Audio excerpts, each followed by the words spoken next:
এই যে বন্ধুরা, আজকে বানাবো চিল্লি পনির। পনিরগুলা ছোট ছোট পিস কইরা কাইটটা 1-2 বার ধুয়ে নিছি। আমাদের এটা পিওর পনির হয় দোকানের, এটা ঘরে বানায় আমাদের ছানা দিয়া পিওর। আমরা দোকানেরটা খাই না, টেমারটা। এই ছানার পনির খাই, পিওরটা। আমাদের হোটেল আছে চিনা জানা, ওইখান থেকে আনে,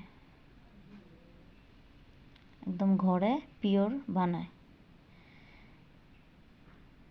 চিল্লি পনিরের জন্য কি কি নিয়েছি দেখো, সব একসাথে কাইটটা ভালো করে ধুইয়া রেডি করে নিছি। এখানে আছে ক্যাপসিকাম, টমেটো, পেঁয়াজ, কাঁচা লঙ্কা, সাথে আছে আলু, আর আছে এই যে একটা কুয়া পোড়া রসুন। এগুলা উপকরণ চিলি পনিরে লাগবো। আরও কিছু মশলা আছে, ওগুলো দিব। আলুটা না দিলেও চলে, কিন্তু আমার ছেলে আলু ভালো পায়, তার জন্য আলু দিছি অল্প বেশি করে। তো বন্ধুরা, তোমরা দেখতে থাকো চিলি পনির রেসিপি।